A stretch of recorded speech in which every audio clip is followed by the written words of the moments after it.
Hey, GLP-1 plus sides community. Before we jump into the podcast, please take the time to leave us a 5-star review on whatever audio platform you're listening to the podcast on. Share your story and how the podcast has helped you. This will help us get referred up in the audio platform so that we can reach more people that need our help, our support, and guidance from our doctors. Help us get loud and change things. Are you interested in understanding GLP-1 medications like Ozempic, Wegovy, or Mounjaro? Then join us on the Plus Sides, Cracking the Obesity Code, the groundbreaking podcast helping people change their lives one episode at a time. The Plus Sides podcast is a disruptor. We're breaking down barriers, smashing stereotypes, and sharing inspiring stories that'll leave you feeling informed and empowered. Join us every week to learn from doctors who are specialists around GLP-1 medications like Ozempic, Wegovy, and Mounjaro.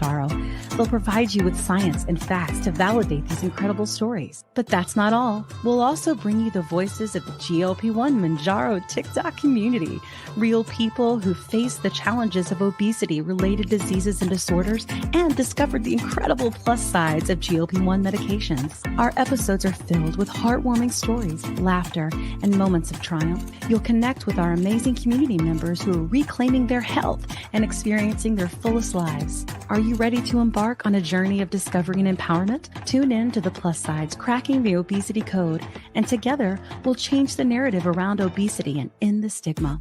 Subscribe now on YouTube or your favorite podcast platform and join our incredible community. Let's celebrate the plus sides of life together because every story deserves to be heard. Every life deserves to shine, and everyone deserves access to expert knowledge and medication. The Plus Sides Podcast. You're not alone. It's not your fault. Hey everyone, before we dive in, I really want to share something personal with you. About, I want to say like 8 to 10 months ago, after losing 100 pounds on GLP-1s and keeping it off for a long time, I started regaining out of nowhere, and I was terrified. But I also started having hot flashes and bouts of crying and snacky cravings and waking up at 3 a.m. unable to go back to sleep. It turns out I was in perimenopause. So I started hormone replacement therapy, which is also called HRT, through a telehealth called Winona that specializes in this. And it changed everything. And now I'm sleeping better and my hot flashes are all but gone, thank God. And I feel like myself again. And it turns out that you can actually start perimenopause as early as 35. And well, I'm 46 and she's here. HRT has really come a long way and there's just no need to suffer anymore. So if you're like this and you're in the same boat, you can check out buywinona.com and you can use the link in our link tree to save some money. Want the fastest working GLP-1? For half the price, Ro now offers FDA-approved weight loss injections cheaper. With results you can see faster. Lose 15% of your weight with the formula from Eli Lilly that hits not one, but 2 hormones to curb hunger and nausea. Weight loss faster. Confidence higher. Price cheaper. See if you qualify at ro.co/TV. Welcome to the scrappiest podcast there ever was. I am Kim Carlos, and this is the Plus Sides. We are talking about cracking the obesity code, talking a lot about obesity and education and teaching people how to advocate for themselves, having people understand new treatments that are out there. As for me and also Jernine and Kat, we actually met or became good friends over time on TikTok, a community that is the GLP-1 TikTok community, where we talk about things like Mounjaro, and we talk about Ozempic and Wegovy and Saxenda and Victoza and all of these different medications that are making big differences in the lives of people who have struggled with the disease of obesity. And of course, a lot of other things too, which we'll talk about today. This episode is unboxing, or actually Obesity Unboxed, the connection between PCOS and ADHD, because there is a big one, and we have a special guest with us to talk about it. We have 2 very special guests. We'll introduce that in a few minutes. But first, Kat, hey. Tell us about you. I'm Kat. Well, I kind of sort of planned it on purpose. I just want to say that my T-shirt matches my Prince poster. Prince, yes, Forever. Oh Prince forever. You know, the funny thing is, I think it's because I'm so excited. Oh, nerd moment. I'm going to France in June. I'm going to Nice. And one of the reasons why, when I was a little girl and I saw this movie, Under the Cherry Moon, It was in Nice, France. I'm going to the Mary Sharon house. I can't wait. And only Prince nerds understand that right now. Yes. You're going to the Mary Sharon house. Well, you just cat stuff. Anyway, so I can't wait. Awesome. But that's me in a nutshell. I'm a nut bar. You can find me on TikTok at CatCarter7. That's awesome. And if you want to look into our stories or listen to our stories a little bit deeper about the things that we go through and what we struggle with, you can go listen to 1, 2, and 3 of the podcast, the first season or the first episodes. Yeah. Hey, Janine, how's it going? Hey. So glad you're here. I'm always so glad to be here. Thank you all. Sorry I sound a little hoarse tonight, but Okay. I am so happy to be here, and I can't wait for our guest. I'm like, We've got some good ones. So excited. I'm kind of like uber stoked about it. Awesome. Well, so one of the reasons we started the podcast is that the media had taken a lot of our testimonies that we were talking about how these medications had changed our lives and so many things that we have struggled with our entire lives. And they had taken it and just diminished it. It called us trends and even like putting blurs over our videos or taking out the sound or interviewing some of us and then not actually giving the full story and leaving out information. There was misinformation, wrong information. It was just like a pile of crap. And I just got to the point where I reached out to people to say, hey, are you sick of this too? Right. And I just didn't think it was right for them to take our stories and take away our voices. And so this is an opportunity for us to get loud and to take our voices back. So one of our guests that we're going to have on today is someone from our community, and her name is Rachel. Yay. She's near and dear to my heart. She's one of the first people that I ever like had moments with where I realized that food doesn't have moral worth and all these different things that made me very emotional talking about it. So I'm going to move on and just introduce her and let her tell you her story. And I am going to invite her in now. Yay, it's Rachel. Hey, Rachel. Hi. I'm so glad to have you. I'm sorry for being all weepy. Friend of the community. Friend of the community. You can weep. It's okay. It's okay. We're very similar. We understand. I bring people to tears for many reasons. So Same. That's awesome. Woo. Well, this is for sure the floor for you. This is unfiltered, uncut, your moment to tell your story. It's very powerful. And we'd like to hear everything from, beginning to where you are now and how things have changed and improved for you. And even maybe how they haven't, we'd like to hear it all. yeah, for sure. So my name is Rachel, and I have fought the disease of obesity since I was 8 years old.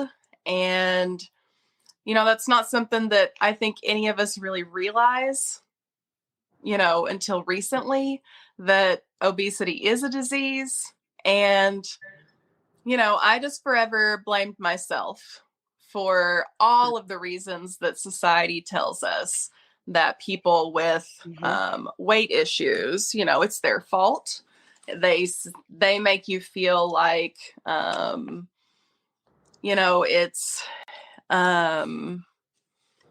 it's something that is tied to your work ethic. It's tied to your morals, and that if you can't control the size of your body, that it has direct ties to your moral worth. And, that's just not true. Yep. But when you grow up in a larger body, from the age of 8, you don't understand that. And I literally hated myself my entire life because I just felt like I should be able to control the size of my body because other people can. So why can't I? Hang on. I think all of us, we really mirror that. Like we feel that. Yeah. And it's just, there's no way that I would have understood any of it. And people could have told me that it's a disease. But without taking this medication, I don't know that I would have believed them. Yeah. Because I think it is so powerful that I'm taking a medication that I've had binge eating disorder also since I was 8 years old. And the medication shuts it off. It flips it off like a switch for me. And so I've wrestled with this so much in my head. There's no way. How was I going to do that by myself? How was I going to do that without a medication? How is it possible that this disorder that I have is not tied to these hormones that the medication affects? You know, I'm a very like logical thinking person. I do have ADHD, and so I overthink a lot, which is a blessing and a curse all at the same time. Guilty. But right, right. And so I just don't think that I would have believed it.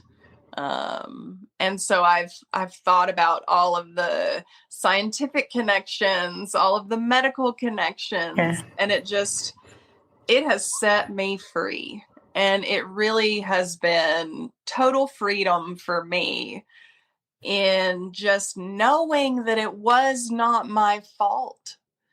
And it's so much more than somebody saying it's not your fault.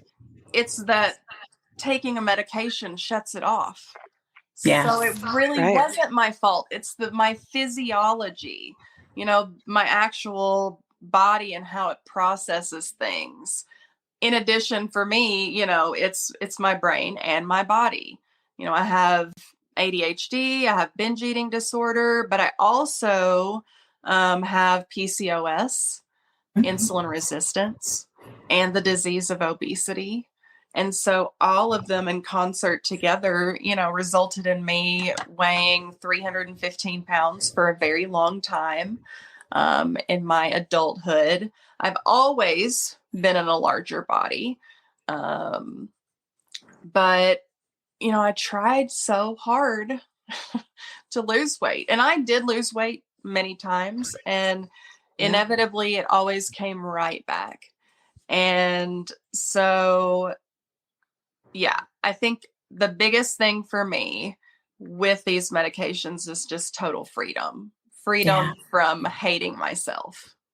And if I didn't lose another pound, I would still advocate for these medications, and I would still, you know, I assume that I will be on some type of medication like this for the rest of my life. And it is the brain change that I want. Now I want the, you know, less insulin resistance. I want less inflammation. I used to carry so much fluid in my body that it was hard for me to breathe. And, you know, this medication, people think that it's just the weight loss. That's helping all these other things. But I can tell you that if I go 10 days between shots, it's right back. The water weight and the inflammation is immediately back. And it has zero to do with my weight. And it went away just as quickly when I started this medication before I lost a significant amount of weight. And I think that's really important for people to know. Yeah, I think it is too. One of the coolest things I feel like, and this is sort of like personal, but like in a moment where I had a really bad day. God, I hate when I get emotional on these things. I had a really bad day because I felt like I had made a lot of bad food choices. And I actually, like, I look back on it, it really wasn't that bad. And I reached out to you and you said, you know, I think that like in this moment, like just recognize there really are no good foods or bad foods. They're just foods. You know, like don't make them have power of good or bad. And then of course that equates to you being good or bad.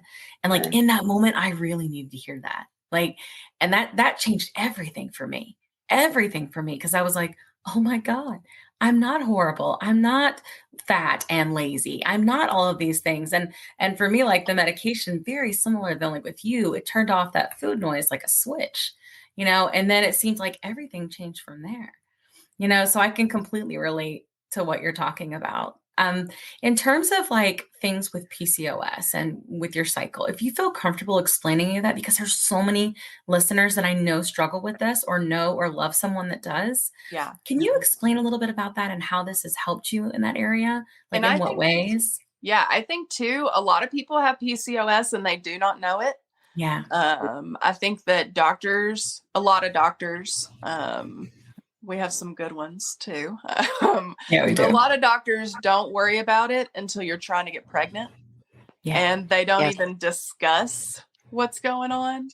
And I'm, the PCOS part of it, a lot of people with PCOS have insulin resistance, which just means that your body is resistant to using, the insulin that it produces. Insulin is what breaks down sugar and glucose. And,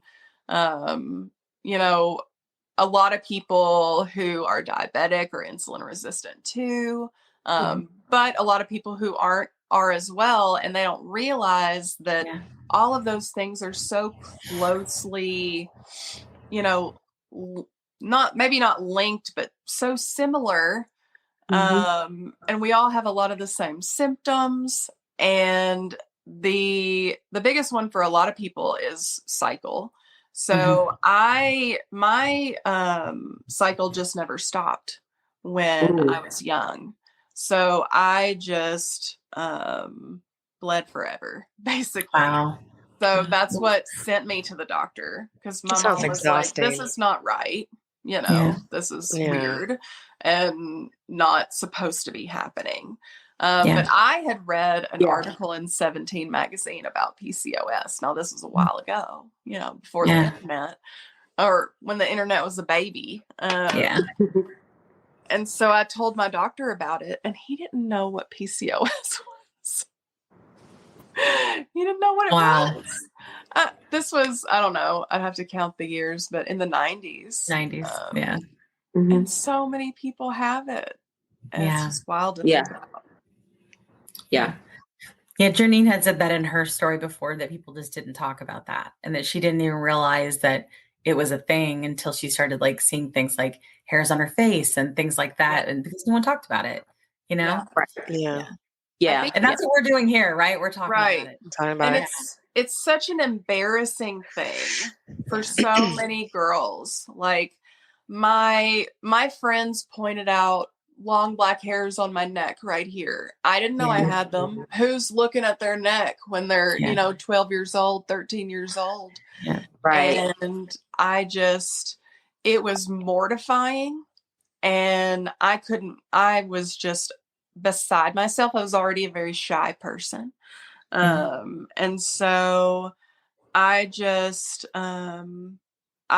it's so funny, like, and it was a lot by the time I was an adult, shaving twice a day or plucking daily, hours and hours spent on trying to get rid of facial hair. And that is such a painful point for so many people. I will say that it's extremely diminished taking GLP-1 medications. That's because it's all tied to hormones. But that's so many awesome. girls out there are dealing with that, and they feel so shamed because of it. And it's just really sad to me. Speaking of shame, that made me think of the only time when I was tested or they approached PCOS to me is when we were trying to have a baby. Long story short, that didn't happen. It's cool. But the doctors were like, really, they were kind of rude. They're like, well, because of your size, we have to test you for PCOS. Because of your size, we have to test you for this or for whatever. And it made me feel so ashamed to be tested for PCOS when it's not really. It's anything to be ashamed all of. sizes of women have PCOS, but they're just all sizes. I was just telling my husband, I was like, it's just another thing that I'm ashamed of because of my size. It's always the size. So Yeah. And I'm not sure if this happened to you all, but I think, back in the day, the go-to cure-all was the birth control pill. It was like, oh, well, we'll just put you on the pill. Our birth control pill. And that caused so many other issues because our hormones were already out of balance. No one said anything about PCOS to me until maybe 2 years ago. I'm 50. Wow. Not until I was 48 years old. Now, when I look back it's like you're almost piecing your medical history together. Yeah. You're like, oh, wait a minute. It was probably this. Yeah. Yeah. That's Yeah. so true. And I do find that happens a lot. And like, even when I hear about people with ADHD, I'm like, I wonder if that's something that I had going on, and that maybe that contributed to my binge eating. So in the first episode, I talk about how I started binge eating when I was 8 years old. My parents had gone through a divorce. My mom had remarried. I have a wonderful, wonderful dad, and he raised me, and it's great. But at the same time, those were a lot of really big feelings I did not know how to deal with, and I didn't want to burden anybody with. And all of that sort of just turned into me going to food to feel better. And it kind of never stopped until recently, until July, when I started a GLP-1, Yeah. And, but the binge eating, that's another thing. It's like a lot of shame, right, involved in that. And I think what's sort of cool about these medicines is being able to like kind of address when you have these feelings and being able to make a different choice. And like, I felt like before them, I couldn't do that. Like I couldn't be like, do I really want this? Cause I don't think, do I? And my body go, you really don't. Like, you're just kind of thinking about the memory of it. You don't necessarily really want to eat that. You're just thinking about how it made you feel, And then I was like, oh crap, I really don't want it. But before that, I couldn't do that. It wasn't, those connections in my brain just didn't happen, Yeah. Rachel, what about with you, with the binge eating? I know we have a lot of people in our community that struggle with it. How did you cope with that, or how did that come about for you? So I definitely want to say, because so many people do not know, that there's a direct correlation between ADHD and binge eating disorder. And I think that so many people see that in my posts or live, and they are just blown away, just like I was. And it all just kind of like came full circle for me when I figured out ADHD is a dopamine deficiency. And when you're trying to get dopamine, which is the good feeling chemicals, things that the chemicals in your brain that make you feel good. When I was 8 years old, I didn't have a lot of ways to get that. And so food was the obvious choice.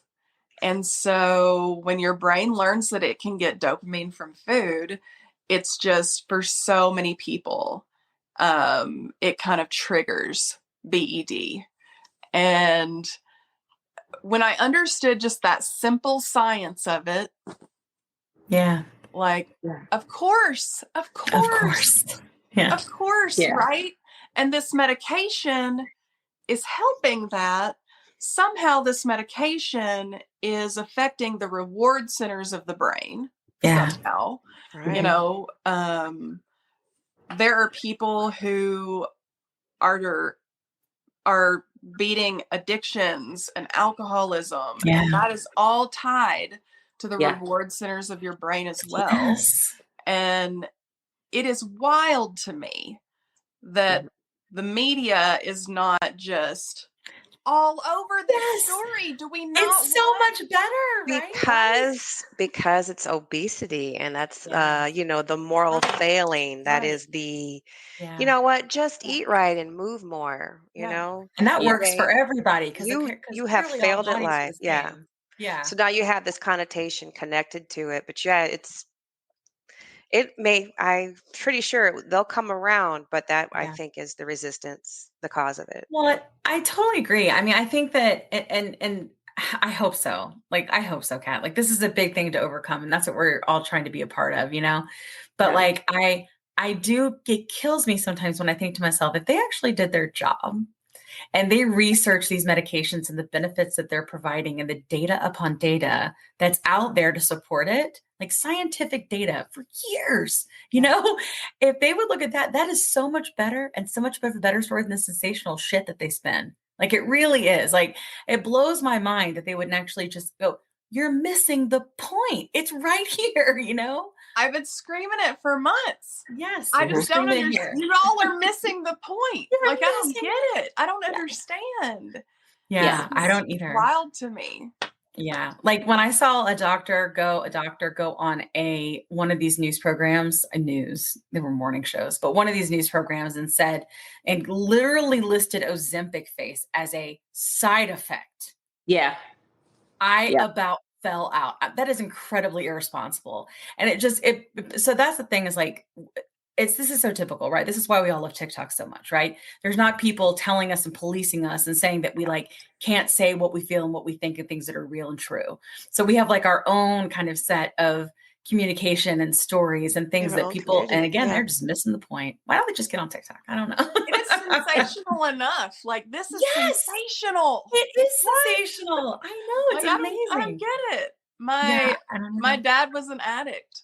He was a type 2 diabetic. And I think all the time, what if some doctor had just decided to give him a GLP-1? Yeah. Yeah. My dad was a binger. My mom, that's another, that's episode 2. My mom We're going to have a whole episode about your real character.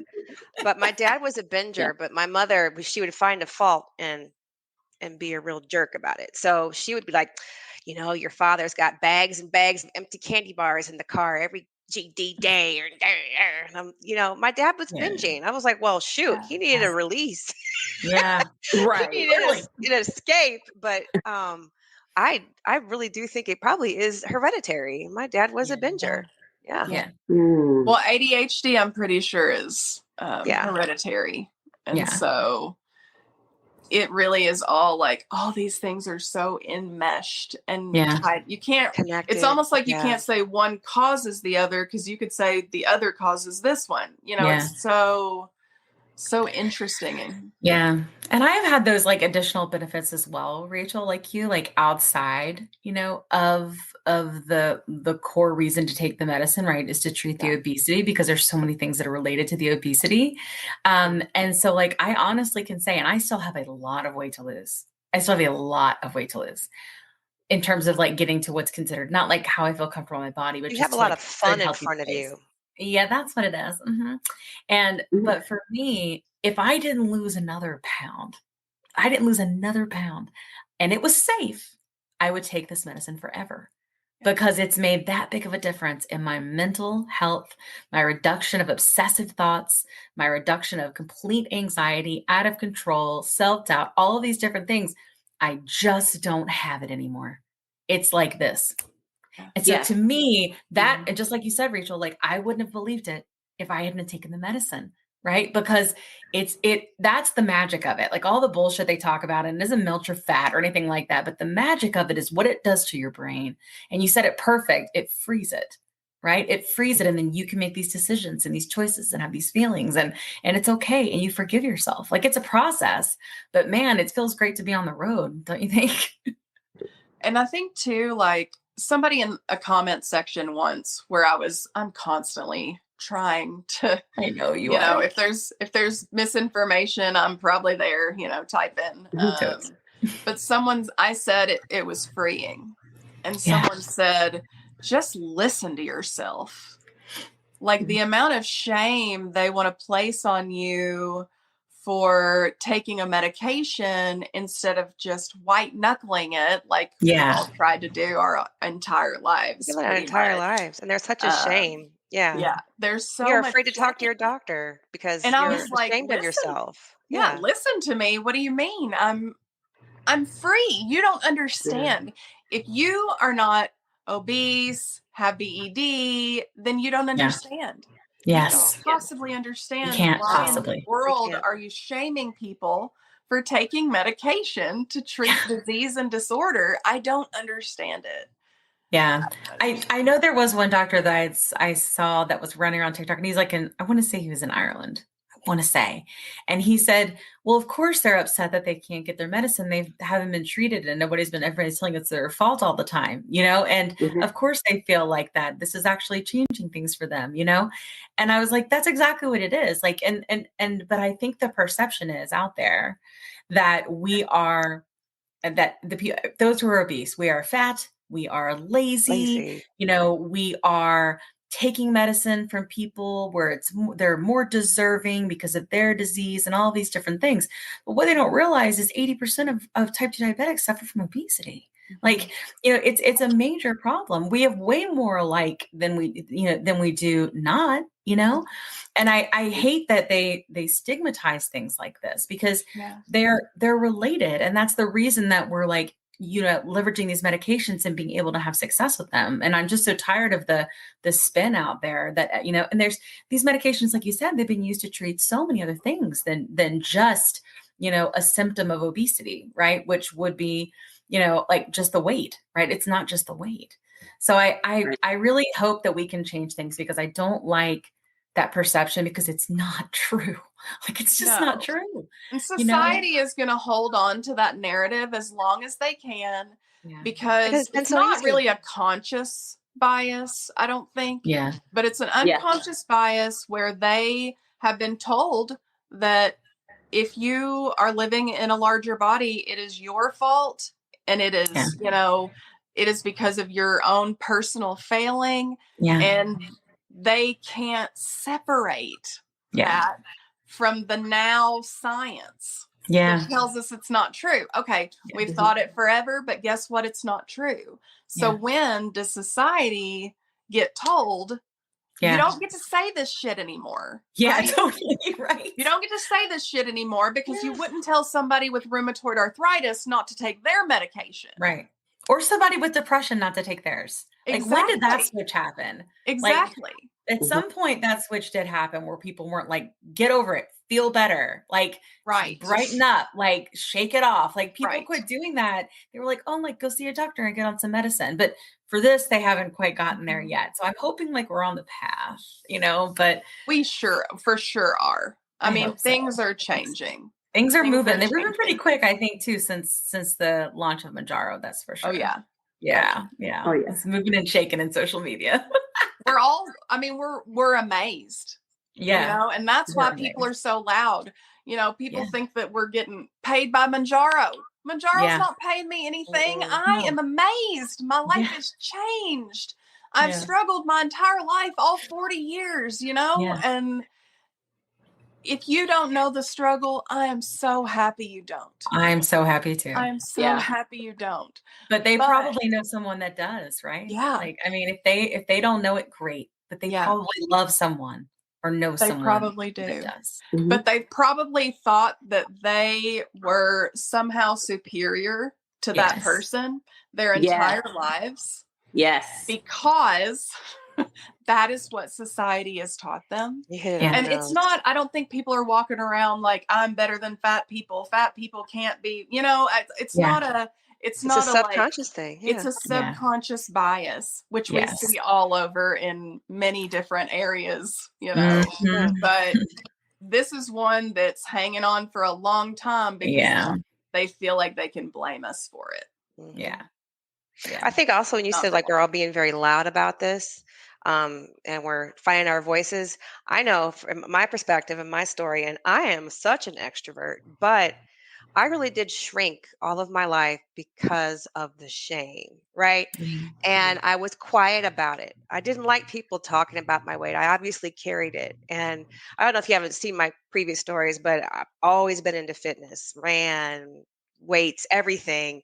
So, the shrinking that I would do, and I'm not shrinking anymore. And that it's very true. Yeah. Yeah. No more of that. No more of that. Yep. Yeah. No more making ourselves small to make other feel big. Right. Like it's the irony of it. Yeah. Not a thing. Yeah. Well, Rachel, thank you. We hope that you will stay on with us. We appreciate you sharing your story. We do have a special guest. So for those that are in our community, our guest doesn't need a lot of introduction. So I'm just going to call her Dr. Myra, and we're going to have her come on and talk about herself. And we have a lot of questions for her that I know everybody's been dying to know. So here she comes. Hello. Dr. Myra. Hey, Dr. Myra. Hey, Dr. Myra. Thanks for having me. I appreciate it. Yeah, love your lives. I love your content. So I wanted to start just a little bit with you. If you could tell us a little bit about like what you do. I mean, you don't have to go into your credentials and things like that, but we obviously know you're on TikTok quite a bit. But your company and things like that, and what you're passionate about, and then we can go from there. Sure. I'm Myra. You should just call me Myra. We're going to keep it casual. But I run Join Mochi, which is a telehealth obesity medicine practice. And the goal is really to do comprehensive non-surgical bariatric care. So everything from medication-based approaches to nutrition-based therapies to fitness coaching in one model. So.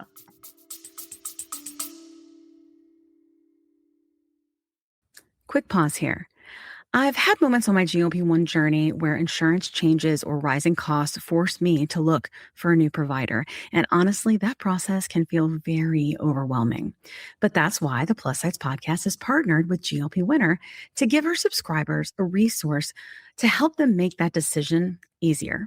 GLP Winner is a comparison platform that lets you explore telehealth providers in all 50 states, whether you're looking for brand name medications or compounded options. You can see pricing up front, read reviews, and get a clear picture of which provider might align best with your needs. Check it out today at glpwinner.com/plus-sides. That's glpwinner.com/plus-sides. Don't forget the Z. Let me tell you a quick story. I was telling Kat how I was regaining weight after my 100-pound loss using GLP-1 medications, and I was having snacky cravings and waking up at 3 a.m., and I had hot flashes, and I was worried. But Kat was like, listen, I went through this last year. It's perimenopause, and I started HRT, and she used this company called Winona. So I started going there to see if this was something that was going with me. Turns out it was, because I'm 46. And it's been amazing. It's taken a while to find the right dose, but once I did, it's just been huge. I've been sleeping. I feel more myself again. And the hot flashes are gone, which is, geez, really bad. So I will tell you, it's just been so big for me. And so I wanted to partner with them on the podcast because obviously many of our listeners are going through this same age range and definitely are having these issues. And there's just no need for you to suffer. So if you go to the link that's in our link tree, you can click on that and save money. If you go there and you meet all the criteria, and this might be something for you to try. So I just want to make sure you had this great resource because it's just been such a big difference for me and Kat. Again, you can go to the link in our link tree and get what you need.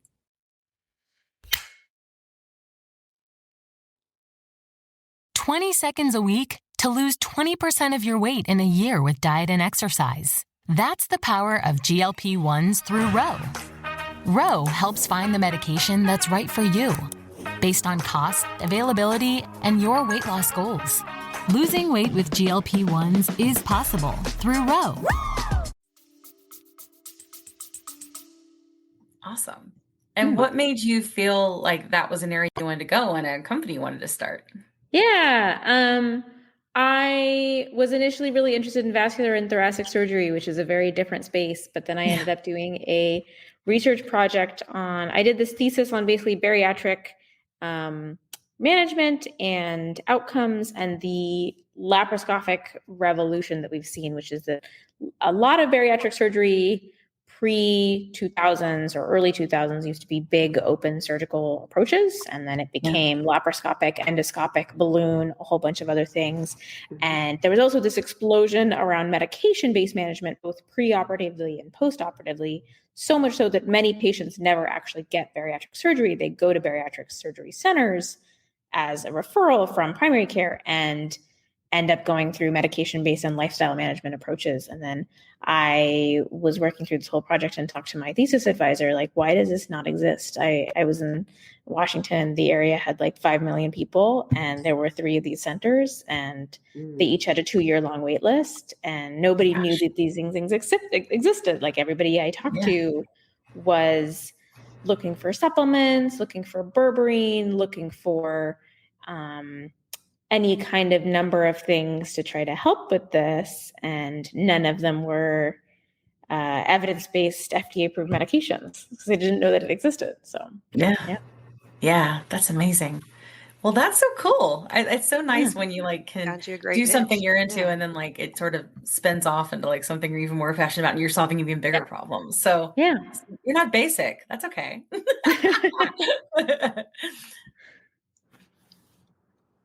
Kat, I think you had a question. Oh, was it my? I got so excited. I was like, it's Myra. Okay. So you heard about Rachel's story about struggling with childhood obesity, PCOS, ADHD.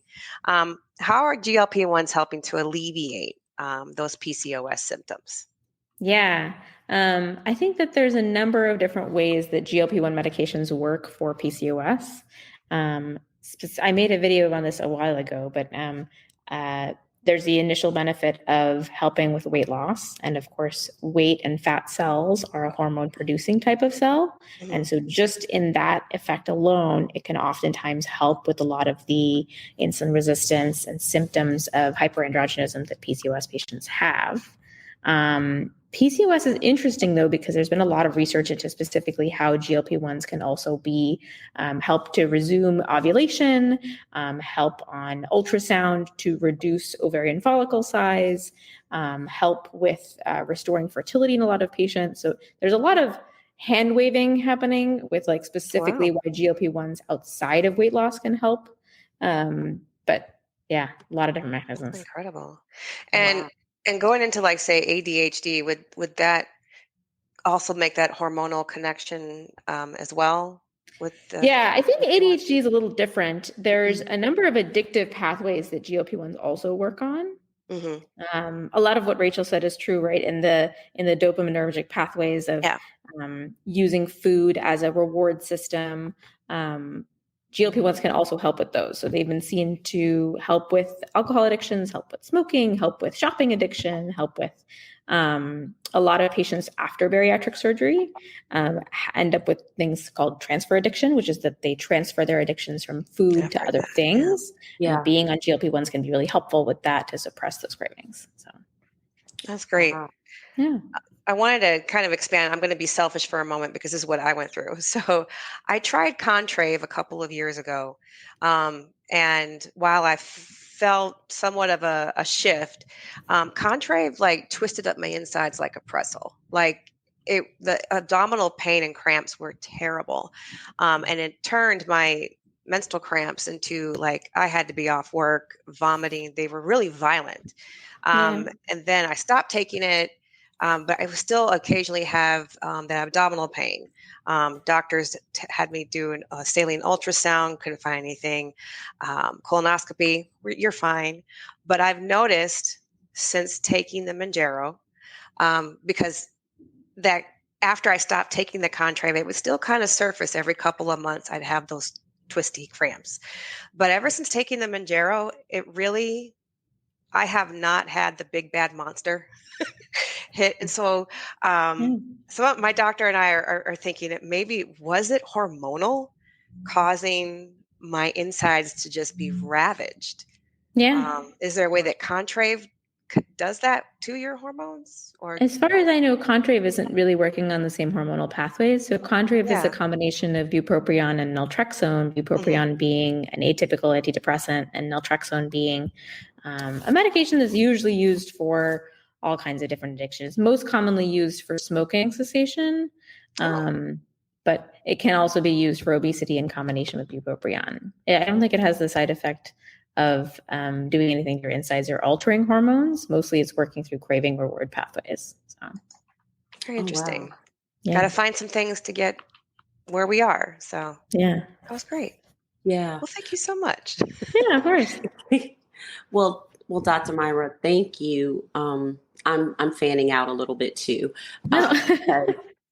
because your videos have gone viral and people share them, and it is increasing the education, awareness, and advocacy for all of us. So I just have to say thank you for that. But my question, as the resident type 2 diabetic, because I'm hormonally, dispositioned for it. Diabetes runs in my family. And also with me being African American, I'm, a little bit more susceptible to it. But my question to you is, and we hear these terms so much, but what do they really mean? So if you could just tell us the difference between type 2 diabetes, insulin resistance, and metabolic disorder diagnosis. Sure. I would think of your pancreatic function as a spectrum. And your pancreas is responsible for producing insulin and also has all kinds of receptors that your cells use to say, hey, there's sugar in the bloodstream, use that as a source of energy. In general, there's like two pathways that you can use for energy. You can use sugars coming in that you were eating, or you can use all other types of stored forms of energy. So you can use ketones if you're this is what keto is using ketones as energy. You can use proteins as energy. You can use fats as energy. You can convert other things to sugars to use as energy, a whole bunch of other things. But generally speaking, do you want to use energy now or do you want to use stored energy? Your pancreas has beta cells, which are responsible for producing insulin and responding to blood sugar. And when you end up with high levels of sugar constantly circulating, some of these start to go haywire. And the initial pieces of a couple of beta cells going haywire is insulin resistance or metabolic disorders, which is that you have a couple of them that are a little off, but if you're able to get your blood sugars under control and you're able to reset this with either medication-based or lifestyle-based or both, you can kind of get back to normal, right? So insulin resistance in that phase, this is like pre-diabetic as well. All of these things are considered a phase where your pancreas has enough function that it can be restored. Type 2 diabetes is when enough of your blood sugar has been chronically elevated for long enough that enough pancreatic beta cells are out. And you now have just kind of diminished ability to tell what source you want to be using for sugars. Do you want to be using the sugars coming in, or do you want to be using the sugars from storage? And your body's kind of bad at that now because these cells aren't responding appropriately. So sometimes it's going to use fat cells for converting back to energy, even though there's tons of sugar in your bloodstream. And sometimes it's going to be using other storage forms for energy. This is still reversible, right? So some type 2 diabetics that are just barely diagnosed will end up coming back out with lifestyle and medication management to the point where they're normalizing A1C levels, which is the average of your blood sugar over a couple months. Other times, if you have gone way, way, way over and you are not diagnosed as diabetic until you have very little pancreatic beta cell function left, that's considered much harder to reverse all the way back down. And most likely you'll need to be on medication long term. So I would think of it as a function of how many of your pancreatic beta cells are still working and how many of them can still be recovered. Wow. I have never heard that explained like that. It broke it down so like awesome. Yeah. And now it makes so much sense, especially I'm seeing more conversations about the pancreas and GLP-1s and how insulin is so important to everyone. It isn't just important to diabetics, but it's really like the conduit almost to letting your body know what to do. Did I read that correctly? Yeah. So everybody has a pancreas and everybody has insulin. Type 1 diabetics are not responding to any amount of insulin. And so that they require insulin. They're not producing insulin. So they require insulin to be given to get that response. Mm-hmm. Otherwise they'll end up with way too high blood sugar. Type 2 diabetics have just a spectrum of function of their pancreas. So I will say that your pancreas function is basically there's always improvements that you can make, right? So even if you were diagnosed at the very end of A1C of 10 plus, you can always make a lot of improvement and prevent the other complications of just having diabetes and having chronically high blood sugar in your bloodstream. So, okay.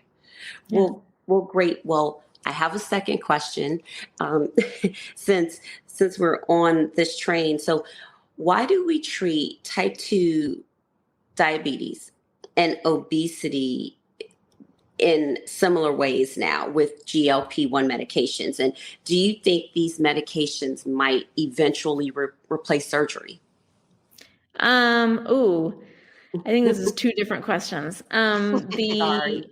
No, you're good. I think the GLP-1 medications are not unique in that they are being used to treat obesity. So SGLT2 is another class of obesity is another class of diabetes medication that is also helpful with weight loss. Metformin was one of the older ones. Plus minus how much weight loss it helps with, but it was also considered that if you're able to help with some of this insulin resistance and controlling blood sugars, you will also help with weight loss. I think the general principle for a lot of these is the same, is that medications that can help reduce this insulin resistance can help with weight loss. GLP-1s are just unique in that they also have this other mechanism of altering the rate that your stomach is emptying into your intestines and making you feel full for longer and helping on all of these brain signaling pathways that they're also very helpful for obesity. So, Okay. Yeah. All right. Well, thank you. The second question you had was, do I think they're going to replace surgery? Yes. I think they're not. I don't know if they're there yet. I think that we will see a massive reduction in the number of patients going for surgery. And I think that there's a lot of work to be done for people who are BMI 50, 60 plus to be using these before surgery or using these after surgery. I don't know.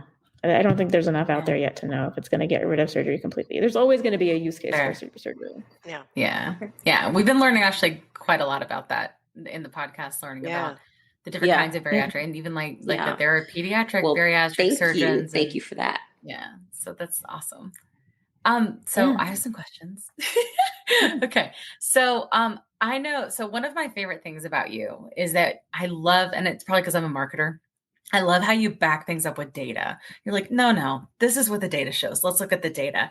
And it's like one of my favorite things. And one of the things that I've heard you say before is GLP-1s are not a new class. Like Mounjaro is in that it's an evolution, right? But it's not new. We've got like 20 years of data, study data on this. Like we know how these things work. Like they all work a little bit different. But I wanted to know a little bit more about that because I feel like the media and everywhere, they're always spinning about how these things are so new, you know? But I want to know more about like the data behind that and how you see that transitioning going forward for people that are struggling with obesity, knowing that it's chronic. You know, what does it look like with maintenance? What does it look like when you get to a weight that's healthy? And how you use these medications? You know, I think there's a lot of kind of debate and opinions trying to figure out what that best practice is.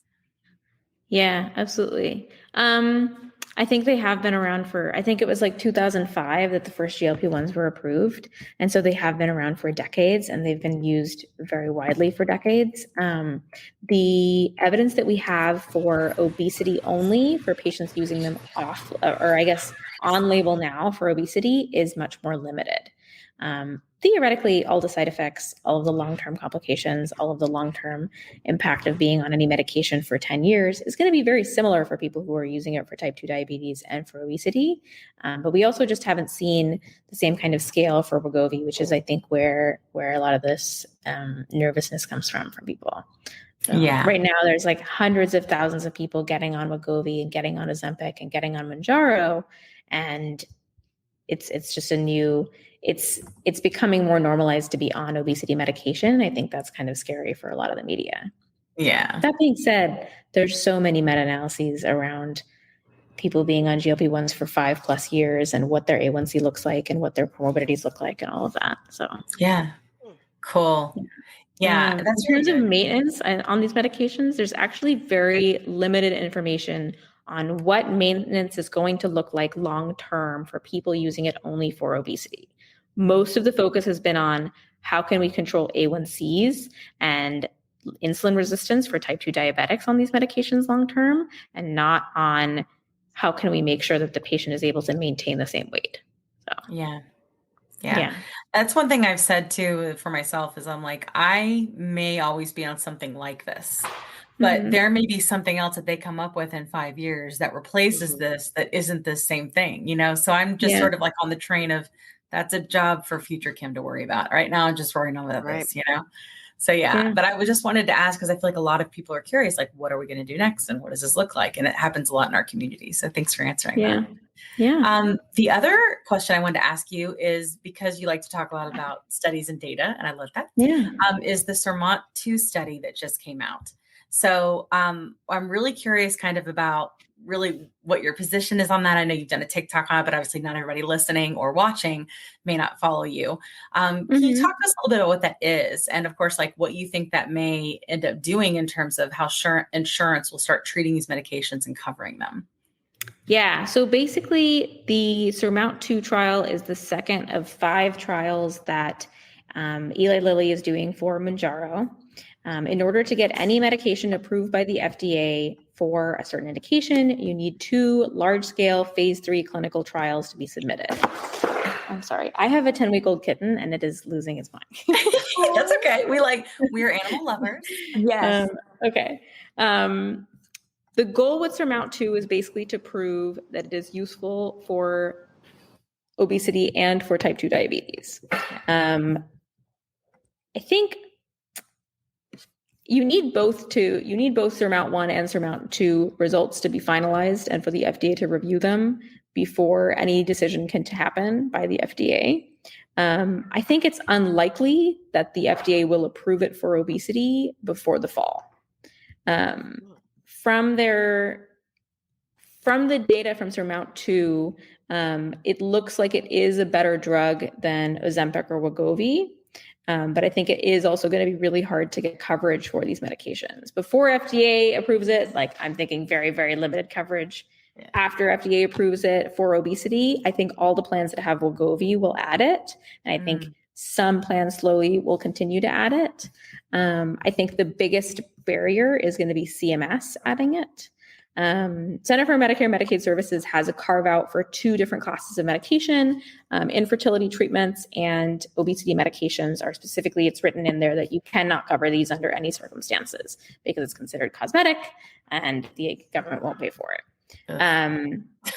There was an interesting New England Journal of Medicine piece on this, which basically said that the break-even point for government to cover this is at $300 a month. And at $300 a month, it makes sense for government to be willing to pay for all of the obesity medication rather than pay for the comorbidities that will happen later. So yeah. I'm super curious what that I had heard that there was some data on that, on how much money we could technically save from a government perspective if we treat it. Yeah, it's also partially because the health insurances treat patients as customers that will only last for 3 to 4 years. So they're only looking at what's going to happen to people in 3 to 4 years because that's how long people are on the average insurance plan. Oh, yeah. I didn't think about that. Yeah, and diabetes takes longer than 3 to 4 years to develop. And so for a lot of these insurance companies, it's this is not our problem, which is terrible. It's a complete... Wow. Well, they're just going to get the next person. Wow. If you look at the numbers, they're just going to, whatever guy's transferring off of you for now, you're just going to get the next guy that's got the same problem from the other insurance. So you might as well work together with guys. And it makes sense, right? All insurances should really be covering this, but it's going to take a while. Yeah. I think it'll take a while too. It does seem like there are a lot of new things brewing. I don't know, when I look at the things that are out there and where we've come in with Mounjaro, from Ozempic, from Wegovy, from where we were with Trulicity, from friggin' metformin, it seems like we're just continuing to perfect and refine this class of medications to better treat lots of different things. Yeah, very much so. Yeah. Yep. So I got somewhat of a controversial question for you. It's all a buzz in the world, and it's compounding with the shortages and the demand and people fighting in the streets, fires and setting cars on fire. Okay, that was just me. But and the FDA saying that you can no longer compound eventually. What are your thoughts on compounding? Yeah. Oh, go ahead. And Go ahead. No, I'm ready. You go. What are your thoughts on compounding? Yeah. Okay. I think I want to start by talking about what compounding is and what is it used for and where does this come from. Yes. So compounding is a very old practice of basically custom formulations of medications for patients. It was traditionally done for removing dyes for certain medications, switching to different fillers, using different bases based on allergies, based on specific patient recommendations, customizing dosing. And it is a very old practice of pharmacy. I think today, the way that we get generic medication is it comes from India or China as a supplier. It comes to your CVS pharmacy. It gets pre-filled into vials and it gets dispensed out to patients. And this whole practice of compounding really went away because of efficiency. A lot of the medications that we have today that are generics that are being dispensed are also coming from internationally. the controversy of compounding really came up in 2005 when there was this huge scandal of injectable medication that was contaminated. And at that time, the FDA had extremely lax guidelines around what compounding pharmacies had to do to make sure things were sterile and where they were getting their substances from and all of this. And since then, they've made it a lot harder. And there are now compounding pharmacies that are, they do a lot of compounding for ICU care, right? To do custom preparations for IV medications. There is very much I think there's a very interesting set of patent case law around this, which is basically that if a medication is on brand and on label, you cannot make an exact copy of the medication through compounding. But you can buy the bulk drug product from a US-based manufacturer.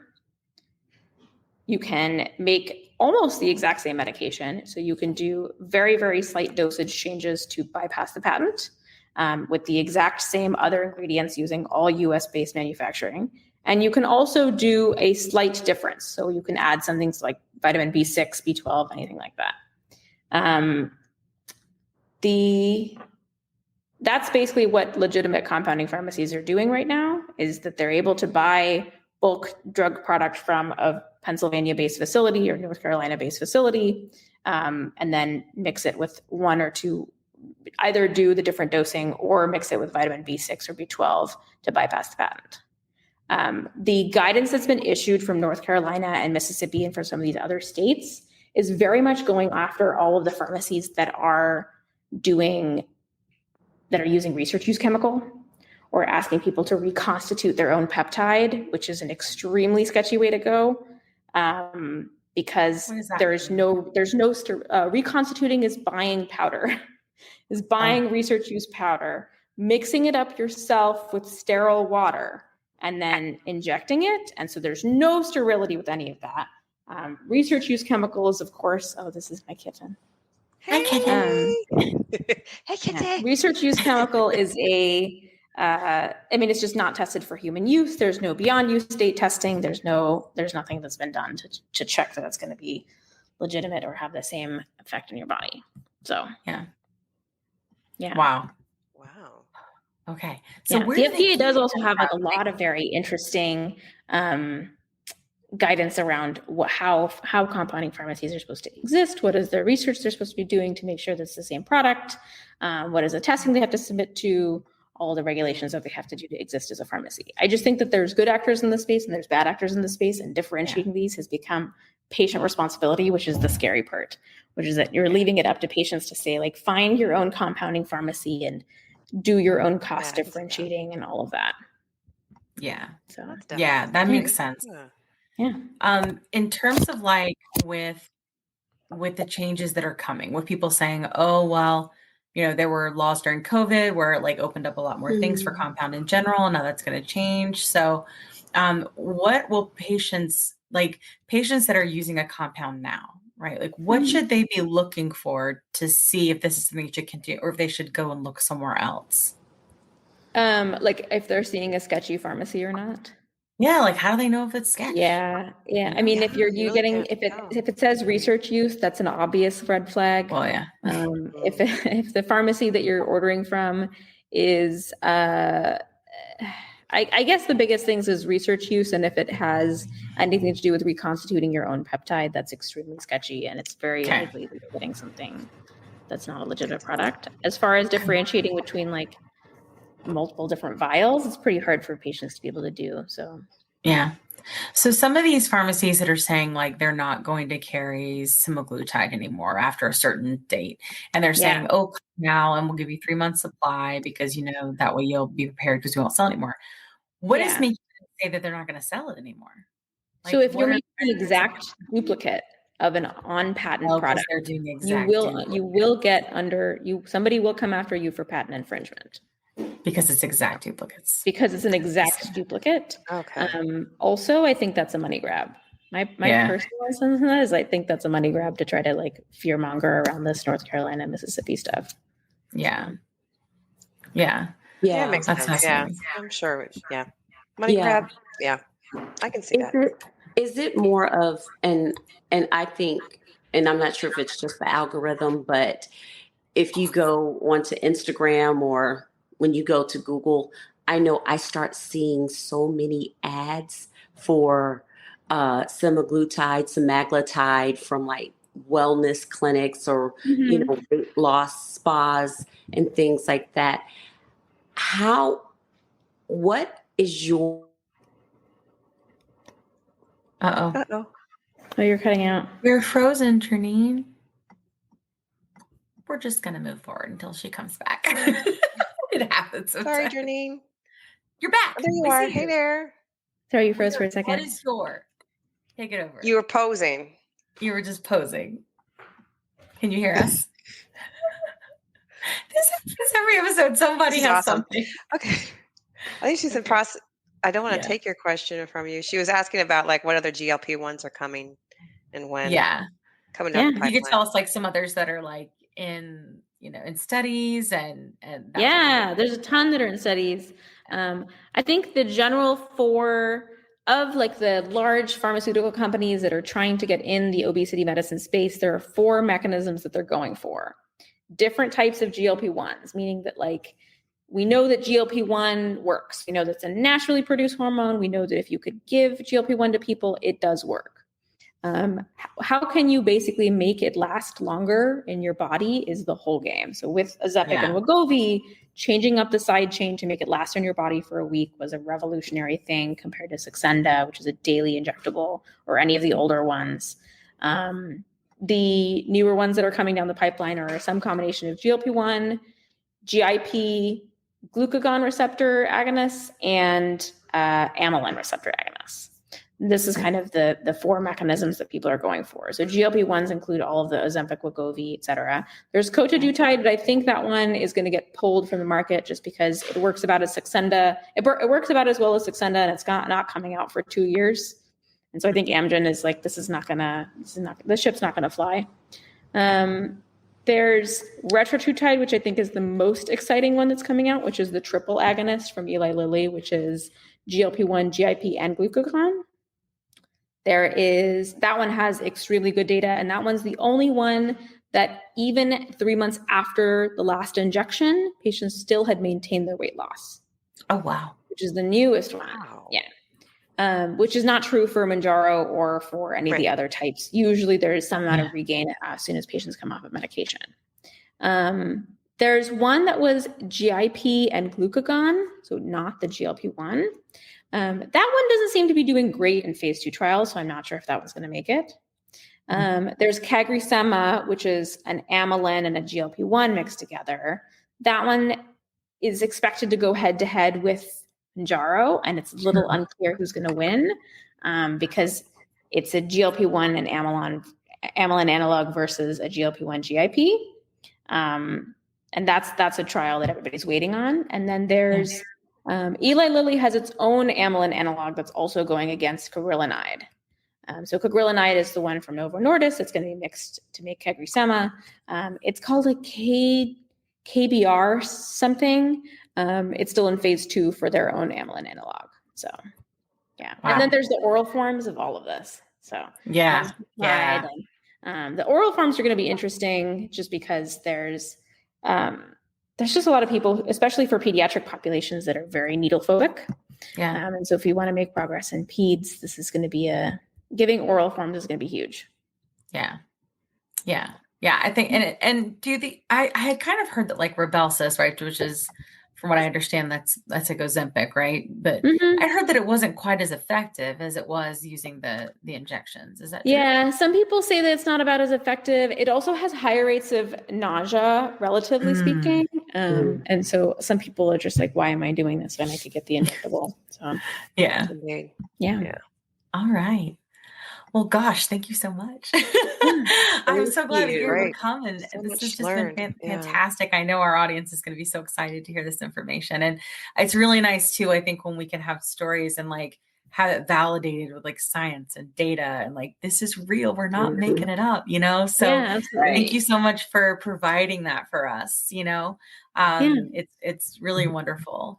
Where can people find you and follow more about your work? Sure. I have an Instagram, which is Join Mochi, and then I have two TikToks, one of which I use a lot more, which is Myra Join Mochi. And yeah, that's about it. Yeah. Awesome. And then also there's Join Mochi, your company, where if you're looking for telehealth obesity services, it's wonderful. I can say personally, I use it. I like it very much. It's nice to have the nutritionist aspect as well, and have a dietitian that like can help me think about food in a totally different way, because I'm approaching a whole new relationship with it. So I really do appreciate that format that you've been a part of, creating. So I appreciate that so much. Yeah, absolutely. I think it's been a great project. So yes. Well, it's awesome. Thank you so much for coming today. And thanks so much for having me. Come on again next sometime. We'll let I really we'll appreciate have some new things launching and good things to talk about. So it'd be great to have you back on. Oh, I just want to say one thing before you go. The TikTok that you made about the Ozempic protein cookie bites. Oh yeah. And your response was I didn't have an appropriate response. I was just watching this. Like, this doesn't make any sense. How did she? What's going on? Like my thoughts exactly. Yeah. I shot that out. That was pretty dang funny. Yeah. Yikes. Yeah. Losing brain cells. All right. Well, thank you so much, Dr. Myra. Thank you. I appreciate you making time for us. Have a good night and say bye to Have a Kitty good night. Good night. Bye. Oh, well, that was awesome. Oh my goodness. Yeah. That was so great. That was Yes. awesome. Hey, Rachel, are you still there? I'm here. Oh, Cool, yes. Yeah, and that was awesome. Myra is like, she was one of the very first ones that really let us know. Yeah, it's our by the science, by the data, like it's real. It's real. Whether they believe it or not, it's real. Here it is. And did you hear when she said that all these other pharmaceutical companies are now going to start fighting to get into this space? I'm making me think of Kim's theories, but so even though like right now we're fighting it, but these companies are starting to see, hey, they have to fight to get into that space. Yeah. Like this is that will drive prices down. I think it will. Competition usually does drive prices down because they have to come up with more. They can't just say we are, and from a marketing perspective, y'all, like you can't just say we are superior, pay us $1,000 a month, or you have to say we are superior and we are more affordable. Like you have to have both people. The average person, if we just look at like data, right? Like if at the end of the day, the majority of people that are affected by obesity are going to be the middle and even lower class. Like it's not going to be the 1%, who are going to have money to be able to pay $1,000 to $2,000 a month for their medication. So if that's the case, then you're missing the entire base by not marketing them and not getting it to be a more affordable. Yeah. They've got to find a way to make that happen. And that's why they have those coupons. That's why they're getting on more formularies, but it takes time, Yeah. And so the problem is, but I just keep trying to think, but they're just like she said, there are more that are coming down. If anything, over the next 2 years, we're just going to have options. And so that when we have options, they have to compete for our business. So I think we'll be in a better position. But unfortunately for now, it's we just have to wait. We have to have backup plans. We have to consider if we want to like compound or not. There's so many things to think about.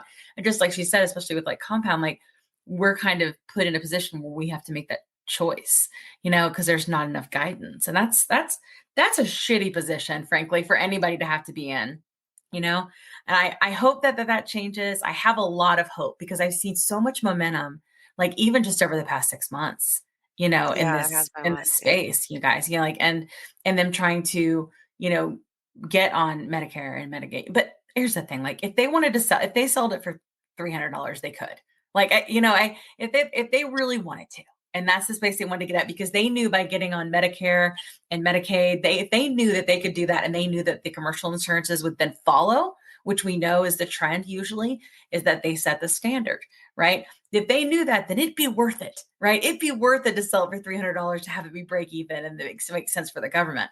But I don't know if they're short-sighted or not. I don't think so. From what I've seen with Eli Lilly, they are not short-sighted. They are long game people. Like they are about the long game. So I am going to just continue to have hope in that and stay positive because what else am I going to do?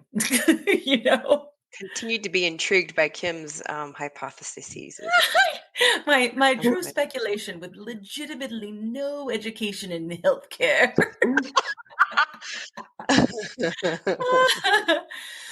Anyway, well, it's been great. Thanks for coming on, Rachel. We really appreciate you telling your Rachel. story. Thank you, Rachel. Thank you so much. It's really awesome what you guys are doing, and the advocacy is so important. And just putting this information out there. There are people that will never be on TikTok. Yeah, exactly. And they don't know. No. You know, they don't. Especially with them threatening to take our TikTok away. Good luck monitoring all that. That's what I say. I'm hoping we can find the YouTube comments. But you know what? Now we're on YouTube. Now we're on Facebook. We're on Instagram. We're on all the socials. We're on all the audio podcasts. So we're getting loud, you know? Can we chat a little bit about your Facebook page and the meetup? Oh, yeah. Tell us about your Facebook page, the GLP-1 TikTok community. So it just, the TikTok comments are limited to a certain amount of characters, and I'm really long-winded, so it just really made sense. But really, we all wanted to be able to communicate in longer form that wasn't a video on TikTok, and be able to help, answer questions and help our friends and celebrate our friends. And there are people that never want to create on TikTok. They don't want to be, in a video or in a post. Yeah. And so those people are able to post, their success story in our Facebook group. And it's GLP-1 TikTok family or TikTok GLP-1 family, one or the other. GLP-1 TikTok family. Right? Yes, that's the one. And we all are so bonded over this outrageous, unique experience, right? Yeah. And so we all want to meet up, and we all want to, communicate all the time. And and we are meeting up, aren't we? In October. It's October making 5th friends through in the the 8th. community. There's a little one in Nashville, which we'll excited. see how little it stays. I don't know. You said October 5th. Head count. What were the dates again? October 5th through the 8th. Okay. In Nashville, and you can pick your own, where you stay, but we have good ideas too. It's going to be really fun. I keep thinking to myself, what are we all going to do? Because if we're not going to sit around and eat and drink, because, right. We're going to talk about GLP-1 medications. And then have a taste of something because we don't want much. Swap clothes. And try on new clothes. I think we need to have like a clothing swap or something. Oh, I love that idea. Good idea. Clothing swap. Yes. Yeah. How about you? I still have my vino on my Mounjaro. I hit a wall quicker than I used to. But I still go to my wineries. Yeah. Well, and it's not like I can't. Like, that's one thing that's about great with medication. You're not limited into what you can eat or can drink. You're meant to have an inclusive life, but at the same time, it's like, I just don't really want to. Right. Exactly. That's all that it is. And it's take it or leave it. Yeah. It's very I'm cool. I can make the decision. It's my decision. It's my decision. And that's how I thought about it too, is it's like, it's so cool to like make a decision and be okay with the consequences because I know it was mine. Do you know what I'm saying? Like, it was conscious. It was clear. I did not feel controlled or steered away from something or towards something. It was like, I bit a piece of that chocolate because I freaking wanted to, and I'm all right with it. You know what I mean? But before in the past, I felt so out of control, but you know what? Now I'm just going to eat some chocolate and be okay with it because it's leave the rest of it, for later. There are no good foods or bad foods. And so many people find success in not restricting. Yeah, I do. There's so much when you restrict yourself from a whole group of food or a certain food that you love. For a lot of people, you end up just obsessing about it. Yeah. And then over consuming. Yes. Binging. That was the struggle. So much frenzied energy around food, and the diet starts tomorrow. So we need to have our food funerals tonight. Let me eat all the food because I can't have it again for so long. And I love it. Food funeral. I don't have that. If I want to have pizza every single day, I will. But I don't. Yeah. But I can.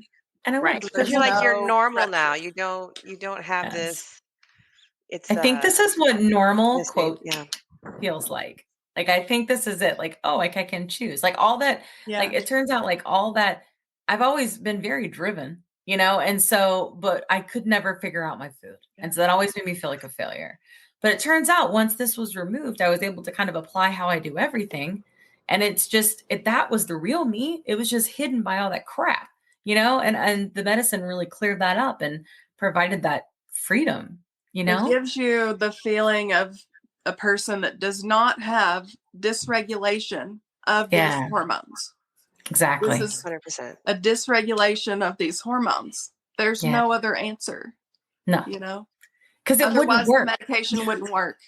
Exactly. Like it wouldn't work. Like if that's the case. Yeah, I totally agree. Well, I hope people have heard us tonight and they have, felt like they connected in some way, and that they'll be afraid to not, or won't be afraid to go to their doctor or go to a doctor or look into telehealth obesity medication or practice, like there are just so many different routes now for people to go. And I just think there are a lot of people that are alone and a lot of people that are ashamed and scared. So I'm hoping that this reaches them. We've seen some really cool comments so far about people saying they feel like it's a safe place and okay, I'm going to look into this. So it is working.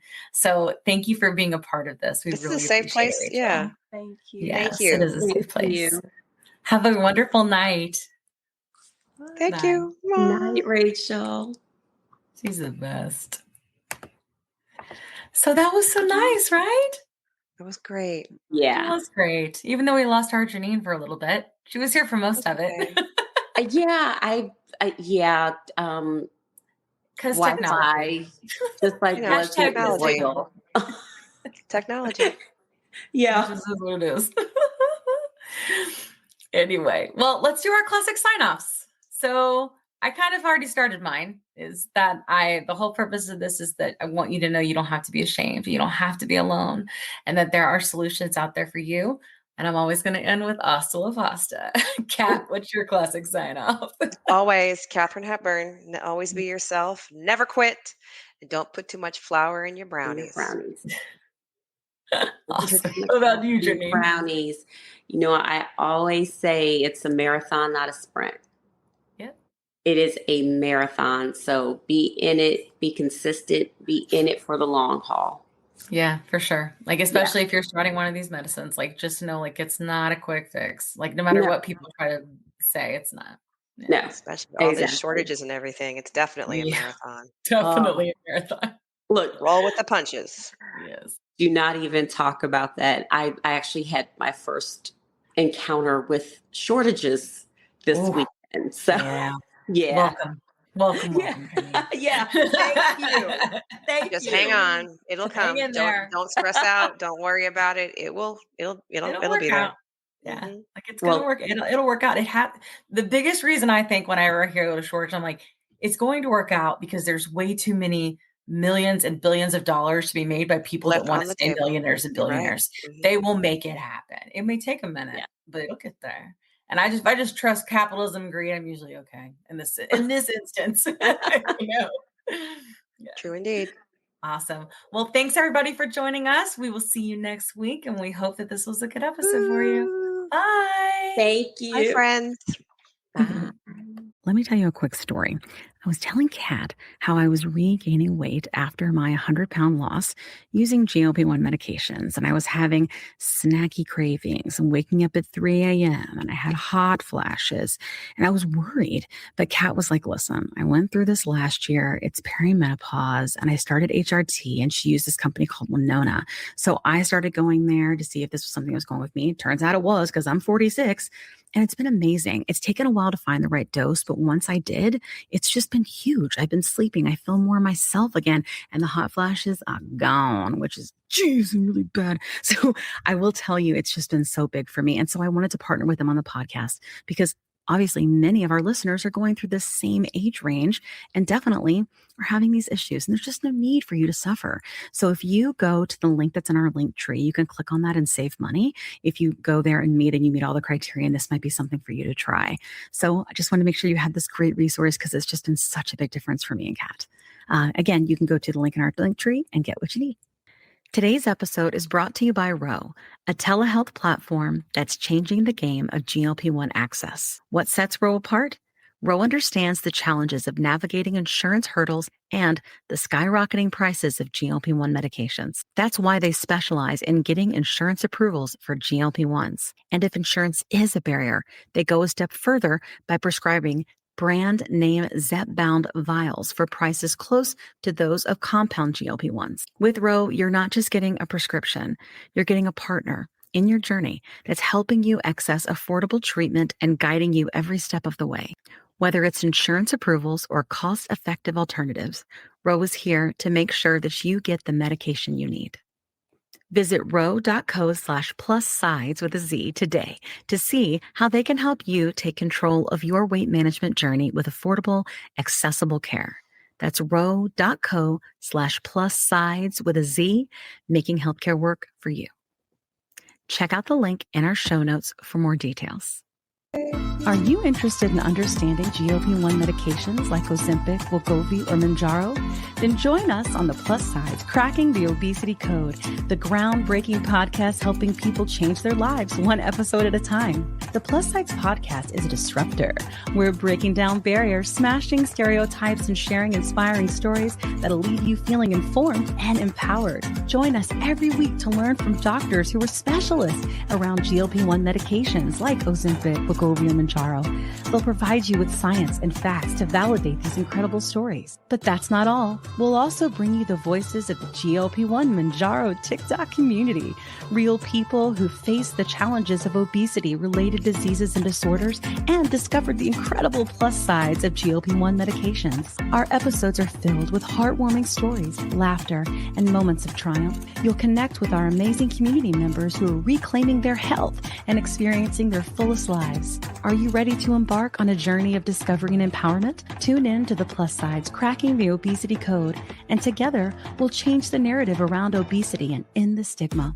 Subscribe now on YouTube or your favorite podcast platform and join our incredible community. Let's celebrate the plus sides of life together, because every story deserves to be heard. Every life deserves to shine, and everyone deserves access to expert knowledge and medication. The Plus Sides Podcast. You're not alone. It's not your fault.